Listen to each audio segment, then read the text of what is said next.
Welcome back to Authentic as Fuck with Red&J. We're back for another episode. Episode 4. Mm-hmm. How is it 4 already? I don't know. Holy smokes, we're getting into this. So today we thought that it might be nice to kind of talk about our fitness journeys and weight loss journeys, our transformations over the years, and just kind of go into a little bit of how we got to where we are today.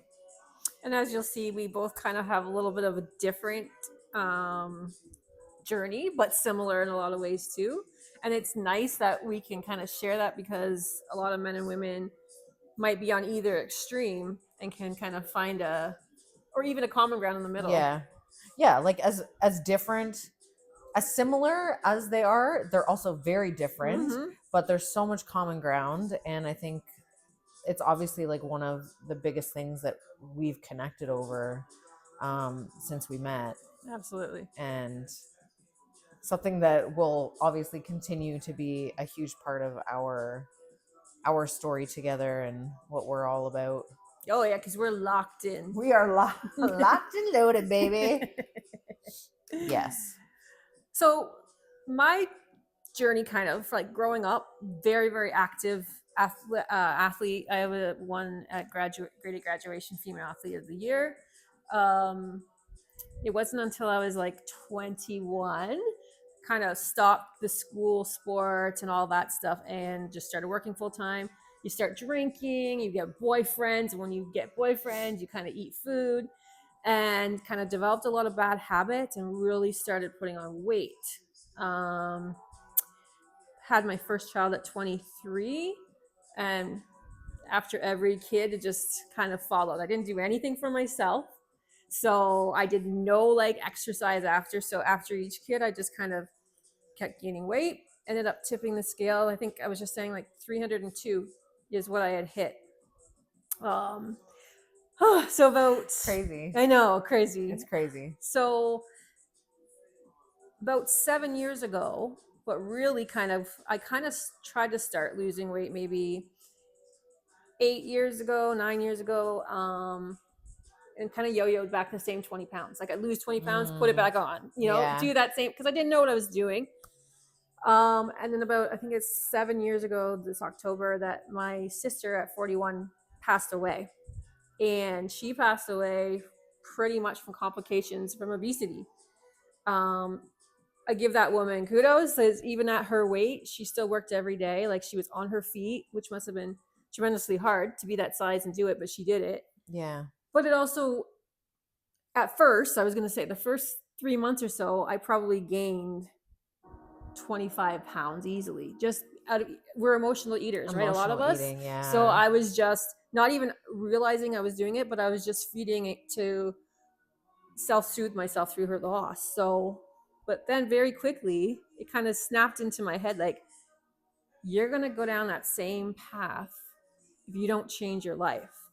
So kind of try to start the keto thing for a bit, and that's home workouts. I've had friends along the way that have taken me under their wing that are trainers and stuff, and learned so much through so many people, and got to the place where I have online with Tremaine, and Jenna has like really been amazing for me, to give me macros and guidance, and watching her inspirational. I'm gonna cry. Don't cry. I know, I try not to cry. Because you have so much drive. And I don't even know if you recognize and understand like how much drive you have. But I just saw you as this force, and it was like nothing. No matter what you went through or what was going on, you just fucking pushed it every day like a badass. And how can you not get inspired, right? So kudos to you. I know. It's just, but it's powerful. It's powerful to see another woman go through things, and 3 young kids, and we have jobs, and we try to juggle everything, and just be so dedicated for the love of yourself. Because I think that's what we found, like self-love. Self-love. For me, before I let Jenna kind of go into her thing, a huge thing for me, I wouldn't know where I would be if I didn't have the gym or workouts to go through my mental health. It's the you lose the mental health of people, it. you go through separation, everything. And workouts just kind of like, they save me every time. Every time I'm stressed, it's like you do a workout then and you're like, you feel the release. Yeah. And we kind of have the same lifestyle too. Like we don't drink, we don't smoke, we don't do drugs. We have a whole, it's not just like, oh, we're trying to lose weight. No, we have adapted a whole lifestyle. 100%. Yeah. And I think like it's so funny you say like it saves you every time. The workout saves you every time, no matter what you have going on, whatever stress.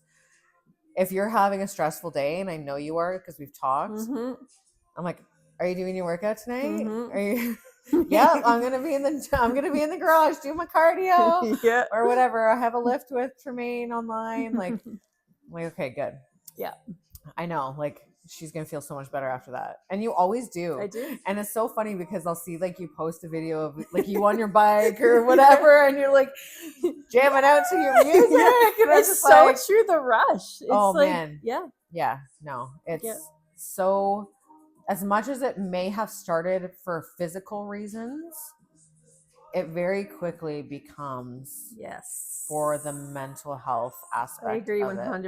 it. 100%. Yeah. So my journey is very different in terms of growing up, and I was overweight my whole life. Like as a kid, I was the chubby kid growing up, always. I wouldn't say that my weight, like I was always the chubby girl.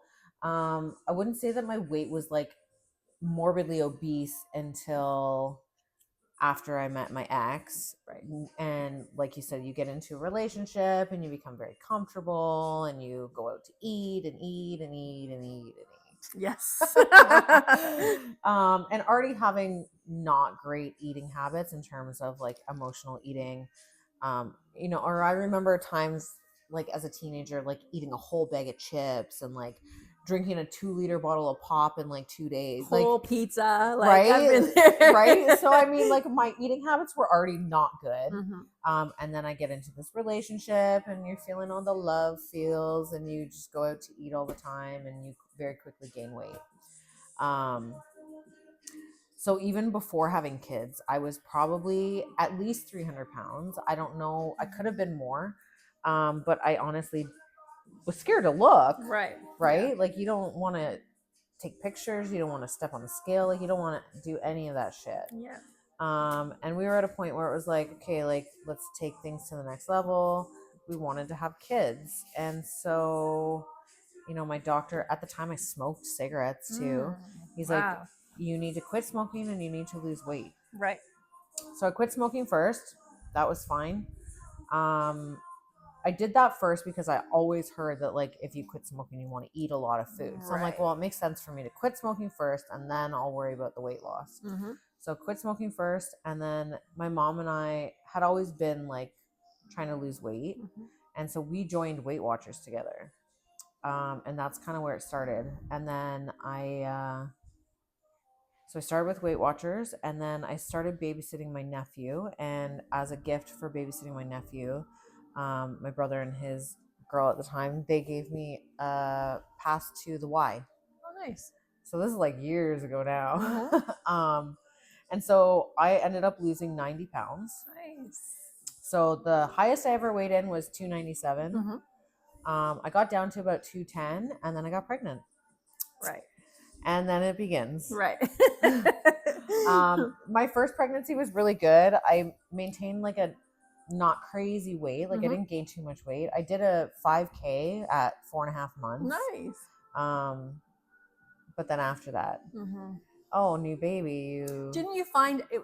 Same thing. I didn't gain a lot during the pregnancy. It was after the baby. You're breastfeeding. You're like at home. Just whatever's easy food to grab. Yeah, no, the weight 100%. comes on. Yeah.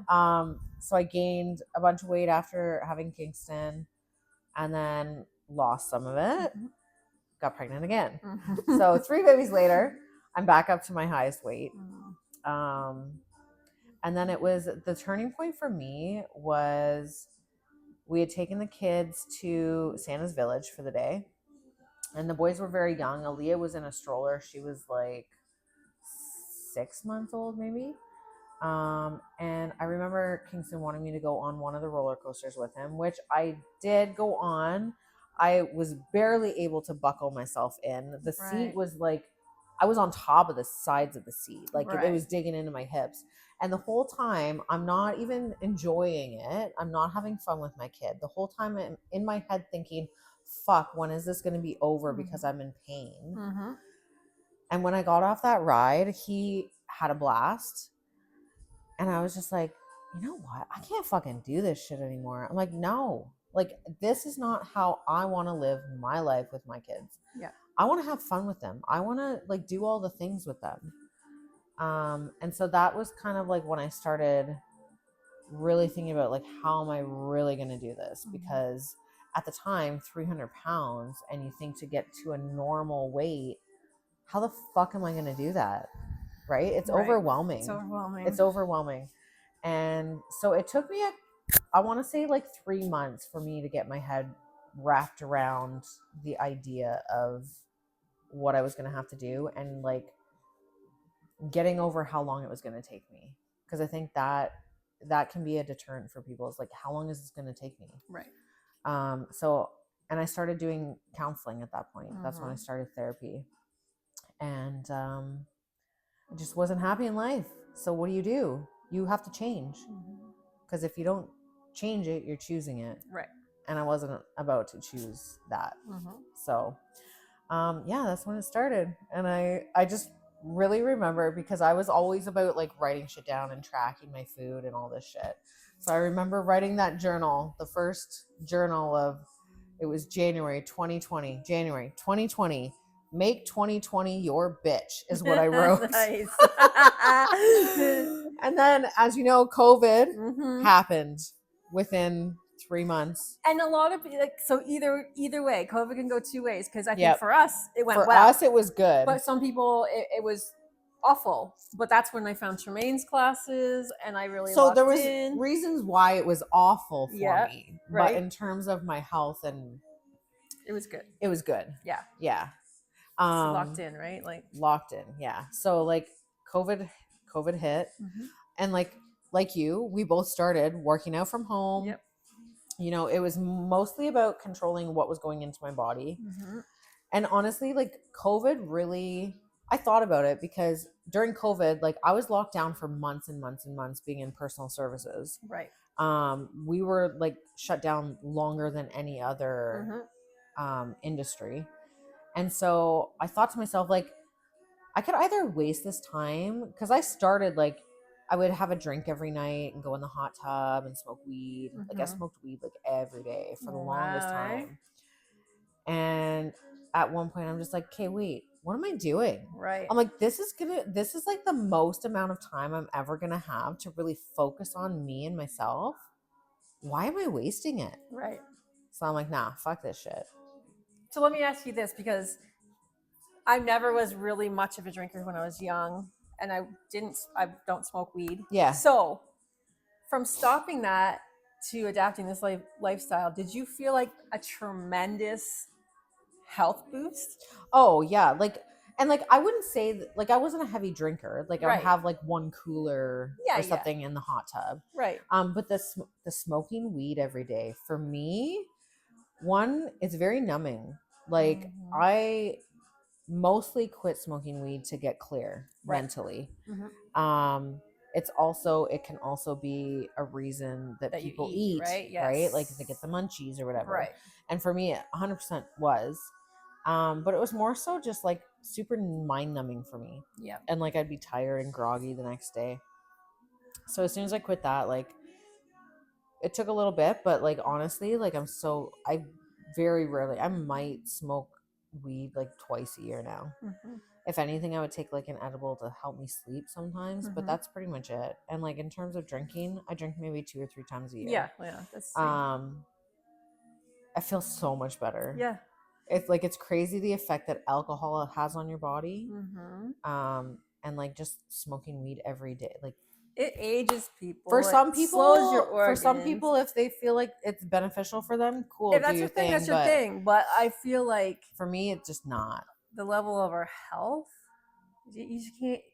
Why would you do that? Yeah. You know what I mean? Like for where we're at and where our mindset's at, it's like, why would I put myself back? No, exactly. Right? Yeah. Like, no, I can't.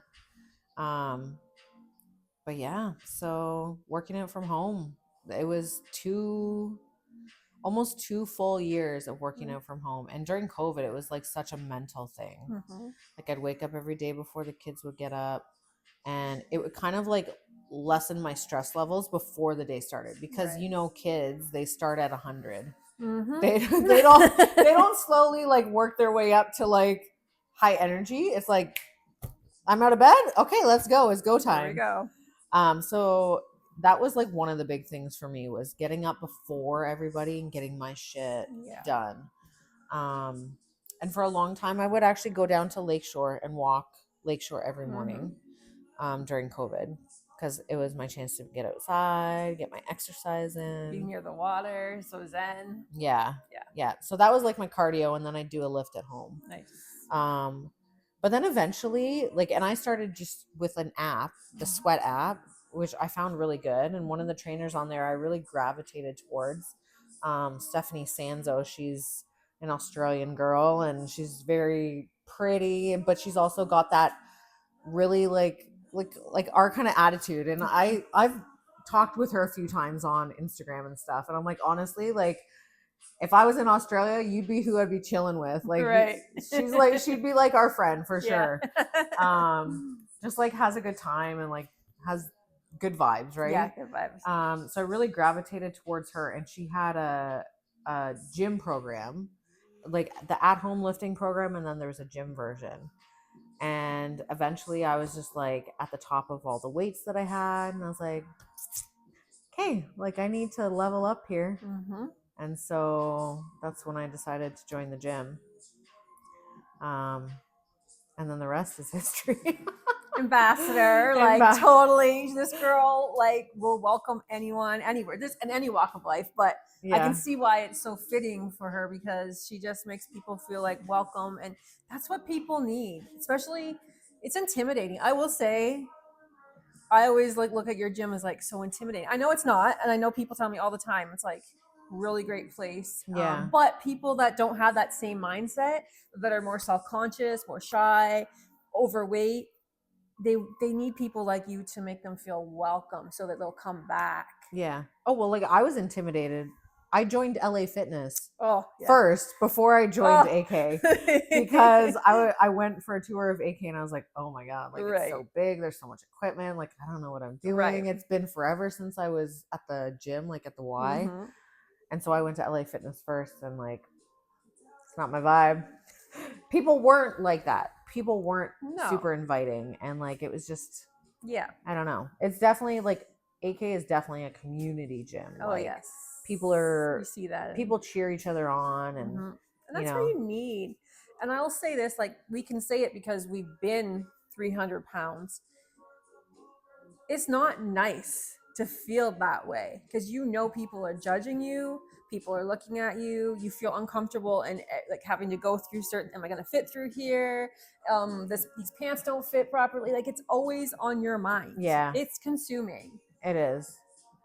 So the more people that actually can be more empathetic to people that are overweight, instead of like making them feel away, just be a good person. You don't know what anyone's going through, and like we all start somewhere. And I think the fact that they're putting themselves out there like that, and like clearly wanting to make the change, it's amazing. So support it. Right? And that's what I'm all about. Like, you need help learning a machine, because I walked into that gym and I had no idea.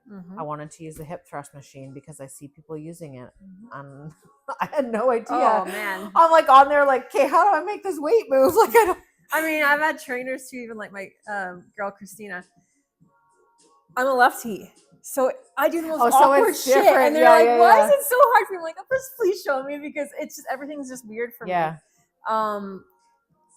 So yeah, I think it's really great when you see people that are inviting, because you just want people to succeed. That's what it is for me. Yeah. Like I know how hard it is. You know how hard we both know how hard it is to make this level of change. Like any change is hard. But something that is like so, it's your whole life. It is. You're changing all of your your habits. Yep. Because it's your habits that decide like what you end up doing or how your life is going to be. And to make a significant change like the ones that we have, you pretty much are doing a complete overhaul. You are, and it comes down to like pretty much one word: discipline. Discipline. You have to be a disciplined person, and or at least make yourself become a disciplined mindset. Yeah. Because without that, you have nothing. Motivation is shit. Yeah. Yeah. So I'm proud of you, and I'm proud of me for having that discipline, because it's not always easy. No. It's a lot easier to not prep and to not this. Oh, I'll just grab this. But no, that's not success. Yeah. And like having discipline is not to say that we don't ever go off the rails. Like me, for example, I was like so dedicated. So from February to November when I did my show, I was on point to the T, meal plan to the T. I ate the same thing every day for months and months and months. Yep. You know, I have 70 minutes of cardio, 90 minutes of cardio, like whatever it was I was doing. After my show, a month before Christmas, Jenna went off the rails a little bit. I'm not going to lie. But mentally, I needed that. Oh, yeah. And I think life happens, and it's okay to have to step back from one thing to handle some other things for a little bit. And the thing is, you never went off track. Oh, I never, like, so that's the thing. I never, you still ate well, but yeah, so you kind of, and it's to be expected, because I saw the whole process. Okay, what you did is not no small feat. So then after be like, oh, I want this today. I want this. Hell, fucking right, you do. Yeah. Like, and you should. Like, yeah. You know, it's just, and then now you're carrying on. You're doing your thing. You're gonna go to whatever direction you're going to go now. Yeah. But you never stopped and sat in it. No, exactly. Right? No. Like I never stopped. I still went and did my workouts. I still meal prepped. I still ate all my stuff. It just maybe ate a little bit extra, or I ate with you, or like, hey, I haven't been out to dinner for 10 months. Want to go? Yeah, we do. Hell yeah. But the thing is, the next meal we're right back on it. But we're right back. Like we still prep every week. We still do whatever. We count our macros.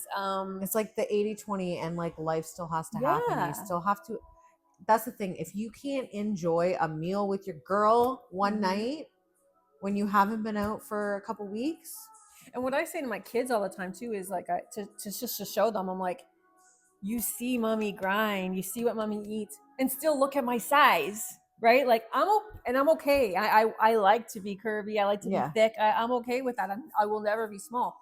But I'm just trying to show them, like, you have to put in effort just to even be a little bit above average weight. Like, you know what I mean? Like I'm still overweight. In this day and age, it's so easy to pack on the pounds. And regardless of whether or not you're actually adding weight, you can be skinny fat. You can you might not be gaining weight, but what is your body composed of? Because if you have no muscle and it's all fat, even if it doesn't look fat, right? You don't look super overweight. Like, if you don't have a decent amount of muscle on your body as you're aging, like you're not going to age well. That's huge for women. That's women, what they say, especially, right? Osteoporosis and like, oh my gosh. And that's where like the creatine is important for us. Yes, huge. So I got my mom. My mom's now taking creatine. Nice. I'm like, Mom, you need to be taking creatine. Yeah. She's like, do I? And I told her all the reasons why. And she's like, hey, yeah, can you pick me some up? Mm-hmm. Yeah, I can. Mm-hmm. Yeah, Yep. that's true. So, yeah, it's crazy Yeah. though. But so going forward, kind of like where you're at now, like what are kind of your plans? So my plan is I've never really had like a goal weight. I just kind of know I'll know when I hit it. I'll be like, okay, I'm cool. And also, if it wasn't for you, because I hate tracking, I you know that I hate it. So I have macros now to like base things off of, which is mindless and easy. Yeah. So I just want to continue to like lean out, but and build muscle and just stay like thick as fuck. Yeah. I don't mind at all, and nobody else around me seems to mind. So Yeah. you know what I mean? Like I don't want to ever be like super thin, and I don't want to get to that point where I have tons of loose skin because I mean I could have a surgery, but right now it's just I don't want to. Maybe one day, but and when I say surgery, I just mean to like remove skin. Yeah. I don't mean like we don't need no more ass here. We don't need more ass. No, we're part of the BBL club without getting BBLs. So yeah, my goal is just to continue a healthy lifestyle and you know maintain my mental health through exercise. And Yeah, that's it. exercise is the most underrated mental health tool. Absolutely. For sure. And like people really like you know, people are on all these different medications for all these different things. But like you're willing to spend all this money and spend all the time like taking all this medication, but like go for a 30-minute walk. Yes. You know, that's going to help you more in the long run than all of that shit. Yeah. Drink your water. Drink water. Drink your Go for a water. walk. Get sleep. This is what Sleep. we both kind of we kind of slack on sleep, but we're bosses. Like we're busy. We're busy. But we you know it's something that I want to. That is probably my biggest. That's my biggest missing piece, I think. Is the sleep. Because our hormones will balance and the recovery, all that stuff, right? We need it, but yeah, it's true too because like when I was in prep, the days that I would get a really good sleep, more often than not, I would wake up the next day leaner. Yep. Because now my body's had time to like do all the processes that it does while you're resting. But you know, you're getting 5 hours of sleep a night. That the shit's getting cut short. Yep. So yeah, sleep is probably like my biggest piece to work on now. But like for me, so I did my show in November. I technically qualified for nationals in August, but I'm not gonna compete this year. My coach and I both think that I just need time to get my metabolism back in like a good spot. And then on top of that, to me, when I do something, I want to do it to the very best of my abilities. And for me to go compete at nationals, it doesn't make any sense because of all of my loose skin. It really takes away from what I've built underneath of it. Right. And so for me, like regardless of competing or not, honestly, like my goal with competing, I did the transformation show in 2022. At that point, I decided, wow, I really enjoyed that. It's great for me as a goal to like work towards. So I set the goal of competing in 2024 with my loose skin. So my goal was to come from 300 pounds to stepping on stage at a legit competition with my loose skin for everyone to see. Balls, and she did it, and she looked so fantastic. I did it. So goal complete. So now my next goal is I do want to compete at the national level. However, for me to do the best that I possibly can, I'm going to need to get rid of the loose skin. So we're going to link a GoFundMe. Yeah, GoFundMe. And she'll give you feet pictures. Feet pictures? Is that what we're doing? That's what we're doing. Oh, yeah, my feet. She'll do feet pictures. You give her some money. We got to get this done. Oh, my God. So regardless of the competition competing, I did want to have the skin removal regardless of any of that. Right. Because I have so much, like being 300-ish pounds for like You're 10 plus small years. now, yeah. There's a lot of loose skin, and while it doesn't really seem like that bad to other people, like just looking at me, like when I bend over, there's a lot on my stomach. Like my arms fucking kill me. They always have. So it's just something that I want to do to feel comfortable in my skin and be happy with where I'm at, because I have put in so much hard work, Yeah. and I just want to feel like it shows the way that it should. So yeah, so I'm not going to compete again until I've had that. That being said, I don't know when that's going to be because it is very expensive. Like I've had a couple consultations now over the last couple of years, and it's anywhere from 35 to 50K. And see, I wish they'd cover that stuff for real.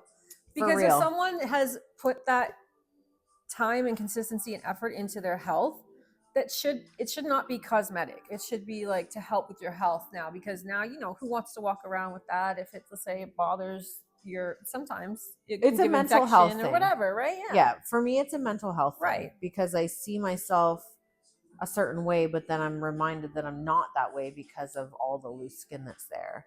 Or like, yeah, let me throw up a flex arm, and while the top of it looks great, then I have this like hanging skin underneath, and it's just like, oh, well, that's depressing. Right.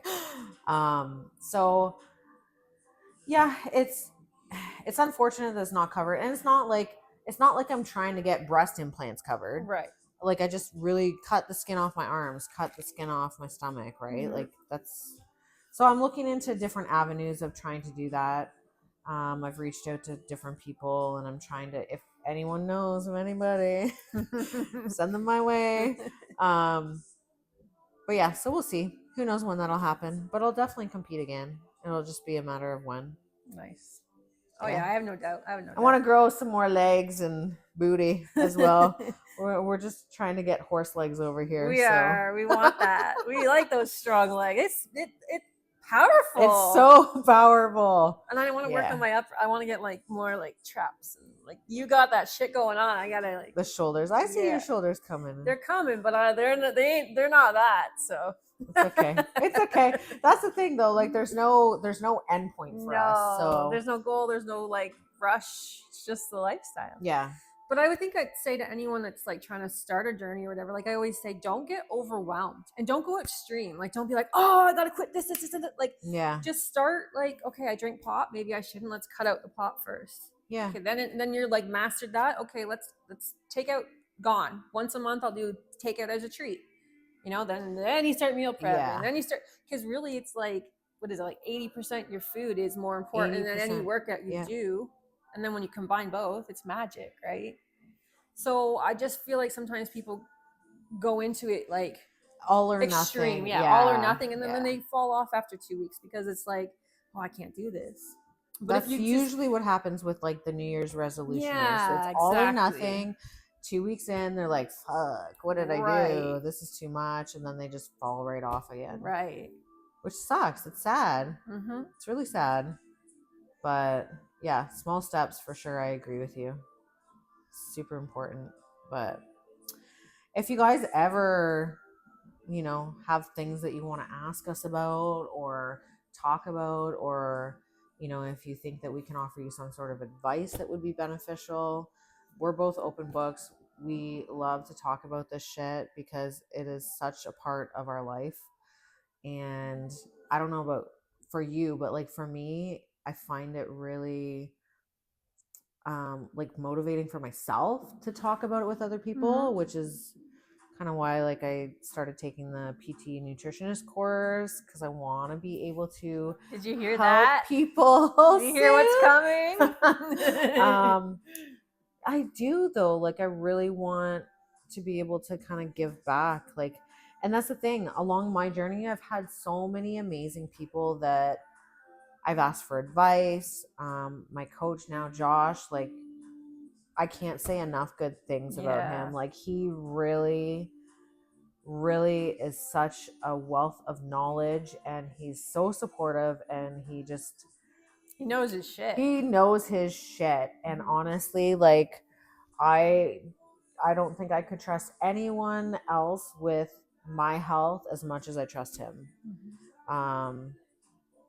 Yeah, I'm just like really grateful for all the people that I've had along my journey who've offered me advice and assistance and help and support. Agreed. And I've had many to have too. you walking alongside me, and like we're always messaging each other, like, you got this, girl. Yeah, let's get this fucking week. We got this. We're bad bitches. On this treadmill, like, fuck, I feel better. I'm so fucking mad right now. Sometimes I cry. Sometimes I'm like on the treadmill crying as I'm just like letting it out. But it's great because you release it. Yeah. It really is like it's a good thing. Yeah. Yeah. And I too, I appreciate everyone that I've met on my journey. Different coaches and trainers, and my best friend Midland was a trainer, and like always. And then you came into my life, and you know the stuff I've learned is like vast. And my trainer Tremaine in North Carolina, like it's been 4 years, and he prays something I never really did, but now I look forward to it every class. I'm like, what's he gonna say? How is he gonna pump me up? How's he? So I'm thankful to everyone. Yeah. Because everyone helps contribute. A positive person helps contribute, get you to where you are. And when you hear people even just like, wow, what are you doing? Like, you look so good. It pumps you up. It does. Because you could go for so long doing the thing and like you don't really, okay, no one's saying anything, but I'm working. Am I really like, am I plateauing here? And then all of a sudden, it's there, and you're like, okay, fuck, this is why I'm doing this. That, what you just said there, is something that I always try to do when I notice it. Is I'll see someone who's been working really hard at the gym, and I notice a big change in them. I will tell them. Exactly. Tell them. Yes. Because it, honestly, and every single time I've ever done that, every single person has said, wow, you have no idea how much I needed to hear that. Thank you. Fucking pay a compliment. You see someone working hard, tell them you see them working hard. They look great. You notice they're really growing, or, just like whatever it is. I feel like people don't hear it enough, and it could really like just boost someone enough to like keep them going that extra little bit. Does. And keep doing like your reels, your pictures, your workouts. Like, don't listen to that shit where people are like, oh, these people are conceited or narcissistic. No, I look at everyone from your gym that I follow now, and I've met some of them at your show, super beautiful, nice people. Yeah. And it's so inspiring and motivating for me. I want to see that stuff. Yeah. Yeah, for sure. Oh God. Okay. We're going to have to like have more of these topics, because honestly, I feel like we could talk about this for hours, but we should probably wrap it up. Oh God, Nikki, look at the time. Oh my God, that's okay. Okay, we might split this into 2 parts. No. Right. We'll post it all, and then you can listen to this. Yeah, and then I don't know what we're going to talk about next week, but if you guys have any thoughts, you want to comment on today's video, you have ideas for another episode that we should do, let us know in the comments. Please also share your journeys with us. We'd love to hear like what you guys are up to, what you're doing. Yeah, follow on Instagram. Nikki, what's your handle? At Nicker_1978. And then at Journey to TO Jenna V 2.0. I'll just put them in the comments below so that you guys can see them, and feel free to follow us. But yeah, we'll wrap it up now. Peace out, guys.